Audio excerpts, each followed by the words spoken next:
Ya, jadi alhamdulillah lagi-lagi kita diberi anugerah sama Allah, kenikmatan bisa berkhidmah sama Mbah Nur Salim dan beserta dzurriyyah sampai detik-detik menjelang wafatnya beliau. Jadi bisa dikatakan beliau itu gerahnya mendadak. Jadi waktu itu pasca pilkada itu biasalah, tapi yang jelas kita tidak membahas itu. Yang jelas secara spesifik kita membahas bahwa sebelum kabudut itu Mbah Nur Salim memang enggak gerahnya itu mendadak.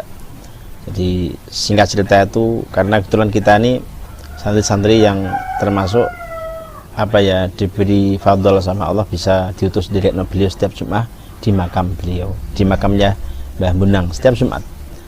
Rata-rata hampir dipastikan 90% sama masjid ditimbali diajak direkno beliau ke makamnya Mbah Munang.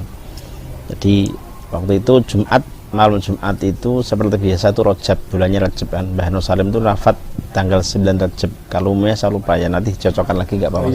Iya. Tanggal umum dihitung mundur kan bisa. Bisa nanti. Jadi 9 Rajab itu malam Ahad lagi ya, salah. Itu tahun berapa? Iya, tahunnya berapa? Rajab berarti kan Mbah Nur Salim 2004. Terus tahunnya Rajab tahun berapa itu ya lupa saya. Pokoknya yang saya ingat tuh malam Ahad lagi. Rajab Jumat itu seperti biasa kalau Mbah Nur Salim itu sudah dari lama kan, beliau kan kalau Rajab itu mesti puasanya full full. Jadi Rajab itu mesti beliau puasa Rajab itu full 30 hari, 1 bulan ya. Dan waktu itu puasa, terus kemudian seperti biasanya Mbah Nur Salim itu tidak ke Tuban tuh Kemis sore ba'dal asar. Itu enggak seperti biasa. Malam Jumat itu Kemis itu siang. Saya sudah ditimbali Mbak Kang di kangen siap-siap Mbah Yai tidak ke Tuban. Saya biasa jemput Mbah Ali di rumah, kemarin di Mbah Ali itu zuhur ya. Terus sampai di situ sudah Mbah Nur sudah siap-siap tapi masih santai itu. Itu bilang ngendikan sama Mbah Putri, "Bu, iki kok cepatno buka bontot lo." Bontot waktu itu dibungkuskan nasi itu 4 bungkus, supir, saya, Mbah Nur Salim, Mbah Ali. Itu masih ingat saya itu lele sama kalau nggak salah iwak mangot itu. Apa itu sayur, tapi kan memang nggak nyangka kan. Karena kalau diingat-ingat tuh banyak seminggu sebelum Mbah Yai itu wafat ada hal-hal yang memang kayak ya lumrahnya orang alim meninggalkan kayak sudah ada pertanda khusus gitu ya, betul. Ya malam Jumat itu ke Bonang seperti biasa, tapi itu waktu itu cong iki mampir budal awal dolan nang nilik kanca, nilik santri sing lagi kira nang daerah Kerek. Oh, Kerek. Merawura, bukan Kerek, Merawura ya. Itu sakit Parkinson tuh sakit yang gerak sendiri gerak terus nggak pernah bisa berhenti, tangannya gini terus kakinya juga terus, jadi ketika dia jalan kalau nggak di stop nggak berhenti ya. Tengok itu lah waktu itu ya kita ndirikan biasa sudah berangkat sampai itu, bahkan Mbah Nur Salim sempat itu semacam ngasih doa atau semacam jampi ya. Kak anaknya itu ini kan masih musim ini kan jarang hujan, nanti tadoi banyudan nanti ditadoi di waca ayat kursi ping 114 kok di nemno dadi obat sapa ngerti untuk tambah kome pangeran ngoten. Yes. Waktu itu berlalu ya berkunjung, setelah itu berlanjut ke Bonang, menjelang buka itu sampai di Bonang kita. Perjalanan dari Merawra itu sampai kalau nggak salah pertigaan Mondokan itu, masuk Mondokan lah, rumah sakit NU sekarang itu loh, masuk itu beliau berpapasan sama ambulan. Itu kenangan yang saya angan-angan sampai sekarang tuh. Apa cong ambulan? Nggih ya. Ambulan medeni. Cara aku untuk ambulan paling ya wedi. Padahal itu ahadnya kan Mbah Nur numpak ambulan betul itu. Ahadnya kan sudah hentikan gitu. Berarti kayak saya angan-angan setelah wafat itu loh. Mbah Nur waktu ke Bonang pendidikan ngono. Ambulan medeni cong yo. Kalau sekolah nggih mendel mawon biasa. Terus sampai di Bonang, tiba waktu puasa itu di warung langganannya itu di toko lontong pojokan. Ya terus itu berbuka berempat, dan itu waktu saya kenangan terakhir saya beliau itu tunggalan saajang sama beliau joinan. Iya. Mbak aku cong, bukan mbak aku ya. Paronan, saya piring. Maka saya tuh merasa berdosa kalau sampai saya tuh tidak bisa berkhidmah sama dzurriyyah Mbah Nur Salim sampai ke cucu sampai buyutnya tuh saya ikrarkan diri saya satu beliau itu murabbi ruhina betul. Kita betul-betul dididik secara roh, secara mental, didudono tentang urip, gak meng diajari ngaji tok. Jadi kita tidak untuk kita banyak tahu tentang ilmu yang secara langsung. Hali hanya beliau. Itu banyak pesan-pesan moral yang dapat kita. Sampai kemudian waktu itu buka seperti biasa nyantai kan masuknya makam tuh setelah jam 12 lewat. Rata-rata jam 1 baru Mbah Gong tuh iya beliau kalau mau masuk makam tuh sholat di Sentono itu mushola Bonang itu sholat dulu hajat di situ wiridan baru setelah jamnya baru masuk. Tuh kalau Mbah Gong ya masuk langsung juru kuncinya sudah tahu itu jamnya Mbah Nur Salim. Jauh vilail. Iya. Jadi wes masuk tuh langsung masuk cukup di dalamnya itu orang kok njobo nih langsung nang nih. Karena sudah pada tahu kalau itu Mbah Nur Salim istiqomah lah di situ.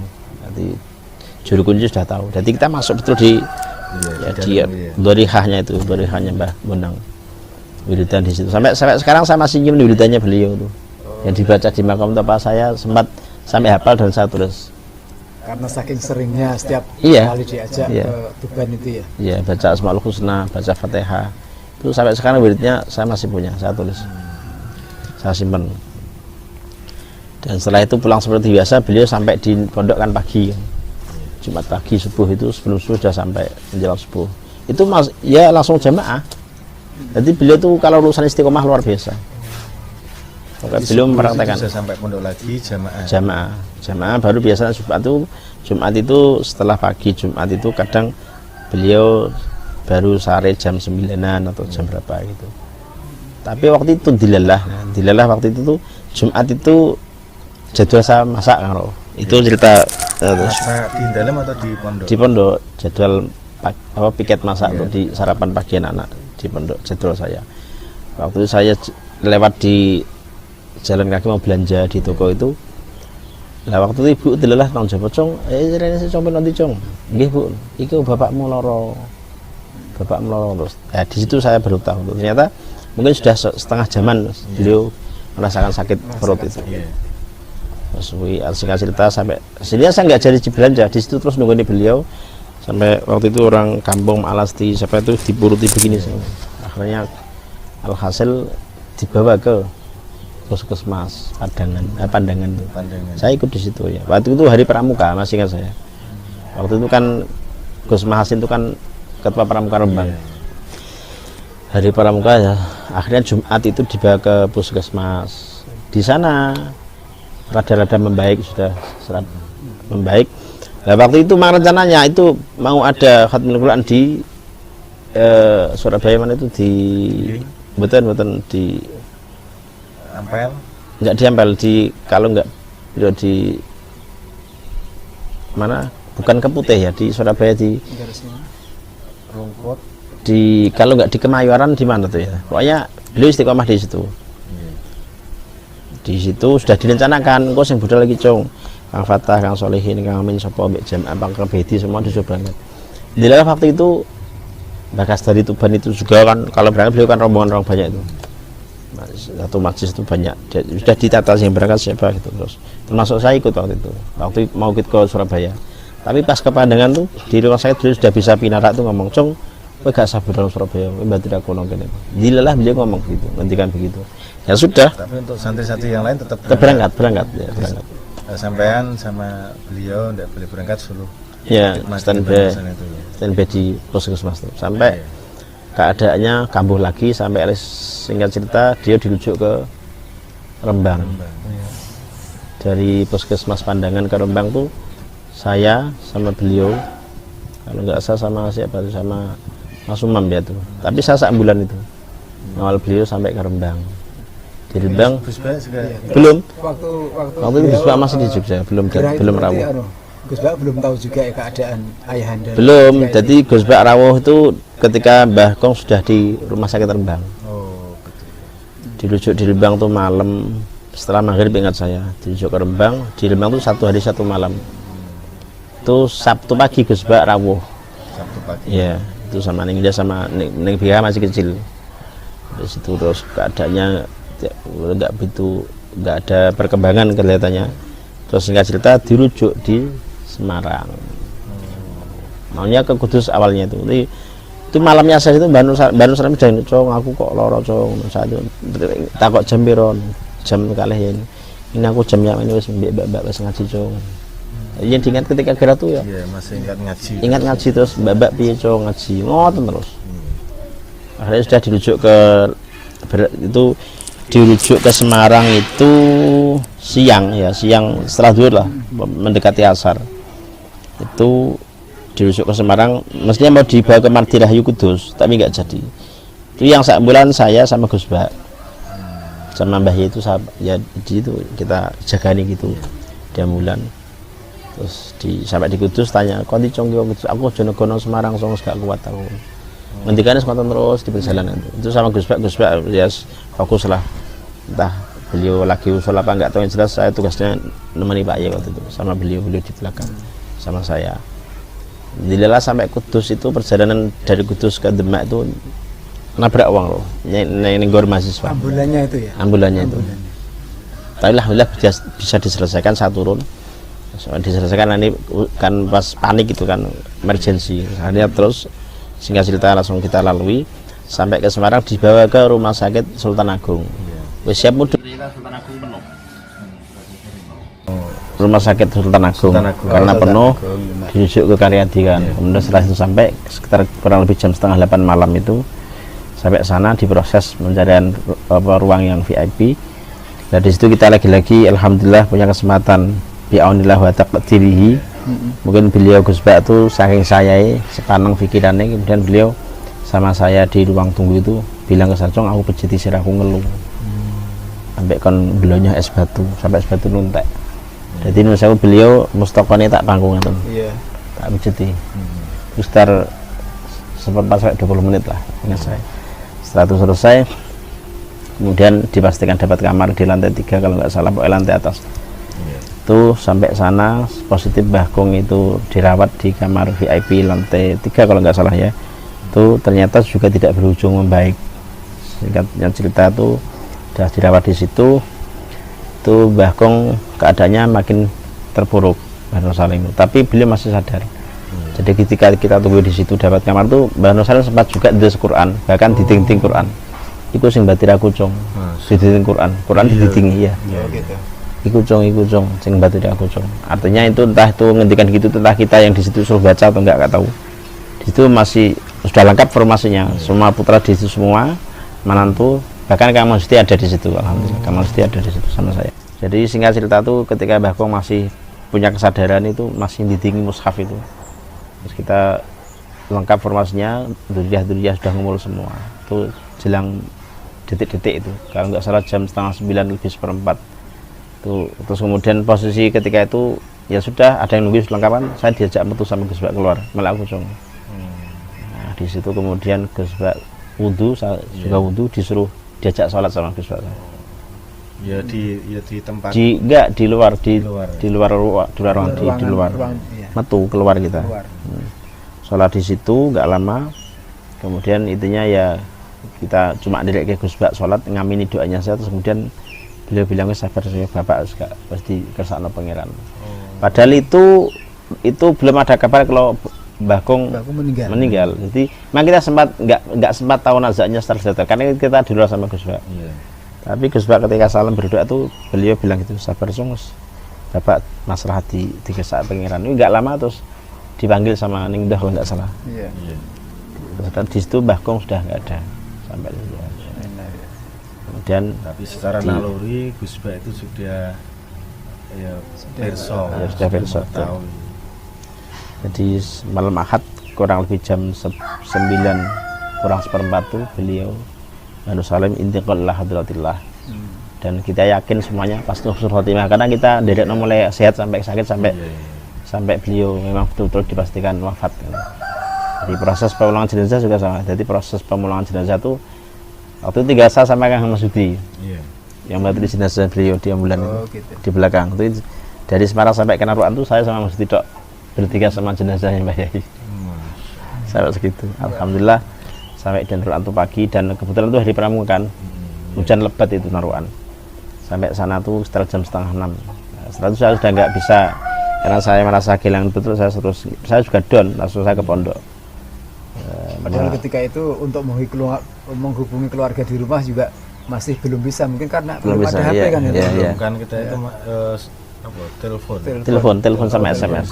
Jadi waktu itu saya langsung pagi sampai ngantar jenazah sampai dalam itu saya baru telepon Kang Anam ngabari sambil nangis karena kita merasa betul-betul kehilangan. Jadi setelah itu ya itu prosesi kita sudah nggak ngikuti selanjutnya terkait bukan mensolati ya, memandikan dan seterusnya tuh kita sudah nggak ikut, kita sudah nggak tatak terus.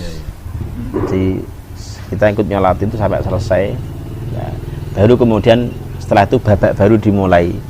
Jadi proses intikal, proses perpindahan itu istilahnya fase perpindahan namanya apa itu ya. Setelah itu kan fase baru, era kepemimpinan pondok dari Mbah Kung ke Gus Bah itu loh. Masa transisi. Di istilah kemudian kita juga memulai babak baru lagi, khidmah sama Gus Bah di situ. Terus mungkin ketika itu sebelum beliau wafat ya, mungkin ada pesan dari Mbah Yai Nur Salim sendiri untuk kemajuan ngaji sempat di sana, terus tentang jenengan pribadi mungkin ada pesan-pesan khusus. Ya emang hari-hari kan karena Mbah Kong ketika masih Syadah Nur itu kan ya santri semuanya sih biasa dianggap kayak anak ya, tapi kita nih sering ditimbali ke dalam, kadang suruh pijit nemenin daluan ya, cerita sambil pijit ya gitu tuh. Ada cerita orang minta suwo, ada orang mau cerai sama istrinya nggak jadi, macam-macam lah. Mbah Nur Salim itu kan semuanya dilayani, memang milik umat betul. Jadi yang saya tahu ketika itu sering ngendikan sok bencong pondok dicekel Masudin, PPI Masudin sini terus kayak pondok. Masudin itu Gus Bah. Ya Masudin itu Gus Bah itu. Ini masih Masudin. Masudin Mas Bah itu, Masudin Mas Bah. Jadi itu terus beliau sempat ngendikan Mbah Nur Salim itu sok ben sing terus pondok itu tetap Masudin. Ya sering menyampaikan, sering Mbah Nur Salim tuh ngendikan sama Gus Bah tuh bahasa beliau ya. Pokoknya ora santri kudu mbok ulang ngaji ya. Aja sampai waca Al-Qur'an tuh nelongso gak paham kitab. Tugasmu hak itu. Jadi seminggu sebelumnya itu memang atau 1 bulan 2 bulan sebelumnya sudah ada sering Mbah Nur Salim itu ngendikan pasrah sama Gus Bah itu loh. Pasrah bahwa suruh meneruskan pondok itu memang sudah ada sinyal. Terus seminggu sebelumnya itu juga sudah ada sinyal. Seminggu tuh sama saya dibalik mau potong, mengatakan potong rambut itu beliau cerita iki anu song berasa mbok entek yes biasa entek, tapi engko cong ya engko do mampir nek seleb golek beras kanggo mbok terus nggih itu pesan beras sambil potong, terus sorenya saya ambil, terus malamnya ditimbali suruh bijit lagi ngomong anu cong alhamdulillah mbok sudah beras kena engko sok malam nggon rame-rame iya nggo acara sok malam Ahad anak rame-rame di pondok. Padahal rame-rame di pondok itu nggak ada apa-apa. Iya, jadi ketika itu saya kata mikirnya rame-rame apa acara itu. Rejepan masih jauh. Oh, itu rejep masih sudah lewat itu rejepan. Itu kan setelah acara rejepan pengajian khataman itu kan jeda 1 minggu itu. Setelah rejepan itu mau ada acara apa? Bilang ketika itu saya mikirkannya acara apa kok ngendikan rame-rame gitu. So Ahad cong alhamdulillah di jogone beras. Semalam Ahad enak acara rame-rame.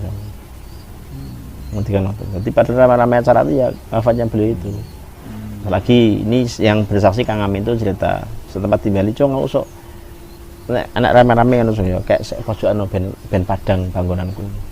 Itu pertanda bahwa Bahi minta dimakamkan di situ karena hari itu sempat ada keluarga tuh mau dimakamkan di makam umum. Akhirnya dari Kang Amin itu pernah cerita ya, akhirnya saya nggak usah untuk wasiat kan, berarti Mbah Kong minta di situ. Sampai sekarang kemudian dari Sarian itu ada Mbah Putra, ada Gus Roh. Jadi pesanan pribadi sekitar pondok Haulal Ma'had itu sampai sekarang itu baru istilah dimulai lagi kita berkhidmah dan direkno Gus Bah dengan era baru, model baru. Semua serba baru.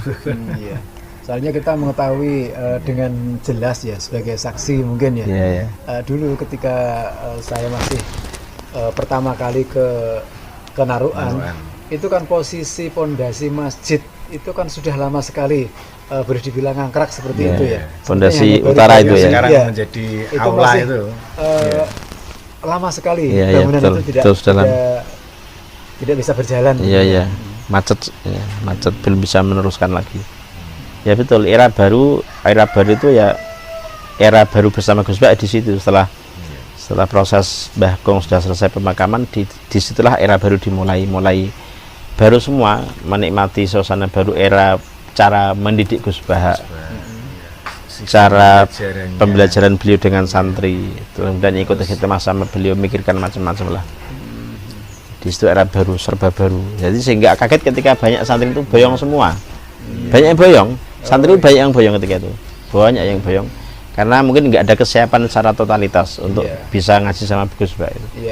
Dan lagi-lagi alhamdulillah kita nih dari awal sudah siap betul sama beliau, sudah siap dari anak beliau.